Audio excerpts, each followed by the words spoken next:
Hello my dear students, welcome back to the channel. Exercise 8.1 la question number 11. State whether the following are true or false. Justify your answer. So first one, the value of tan A is always less than 1. So இது true or false? True or false on இது வந்து நம்ம சொல்லணும். First one வந்து value of tan A is always less than 1. இது false. எப்படி falseனா இங்கே பாருங்கள் trigonometric ratios நம்ம எழுதியிருக்கோம். இங்கே tan ஏக்கு வேல்யூஸ் பார்த்தீங்கன்னா 0, 1/√3, 1 இருக்குது. ஸோ அவங்க லெஸ் தென் 1ன்னு சொல்லியிருக்காங்க. ஸோ அதனால ஃபால்ஸு.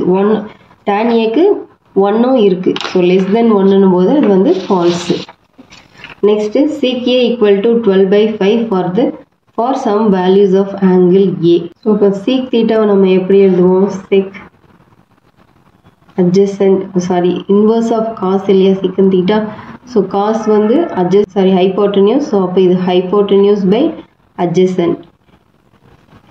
sec வந்து hypotenuse வந்து 12 இருக்கு, adjacentல 5 இருக்கு. ஸோ hypotenuse எப்பவுமே இந்த சைடை விட ஜாஸ்தி தான் இருக்கும், hypotenuse தான் வேல்யூ அதிகமாக இருக்கும். ஸோ இதுதான் பெருசு, இது சின்னது. So some value of angle A வந்து இது ட்ரூ.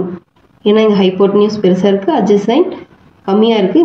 நம்மளுக்கு இன்னொரு சைடும் இருக்கும், ஆப்போசிட் சைடு. இந்த ஏக்கு ஆப்போசிட் சைடு, அந்த ஆப்போசிட் சைடு நம்ம யூஸிங் பைத்தாகரஸ் தியரம் யூஸ் பண்ணி கண்டுபிடிக்கலாம். அந்த வேல்யூ வந்து 12 விட கம்மியாக தான் இருக்கும். ஸோ இங்கே என்னென்னா hypotenuse is greater than base இல்லை adjacent. ஸோ அதனால இது வந்து true. Third part, cos A is the abbreviation used for cosecant of angle A. இது வந்து ஃபால்ஸு. cos A வந்து வேற, cosecant A வந்து வேற. இங்கே cosec A வந்து நம்ம என்ன சொல்லுவோம்? Inverse of cosec A = 1/sin A தான் cosec A. ஸோ இது டிஃப்ரெண்ட்டு, cos A வந்து டிஃப்ரெண்ட். ஸோ இது false. cot A is the product of cot and A. இல்லை, ஃபால்ஸு. இந்த ஏங்கிறது ஆக்சுவலி ஆங்கிள், இது வேற கிடையாது. ஸோ காட் இந்த ஆங்கிளை வந்து நம்ம காட் ஏன்னு சேர்த்து தான் ரெப்ரசன்ட் பண்ணோம். இது வந்து இது ரெண்டுத்தோட ப்ராடக்ட் கிடையாது. ஸோ ஒரு ஆங்கிளை இப்படி ரெப்ரசன்ட் பண்ணுறோம். ஸோ இது ஃபால்ஸு.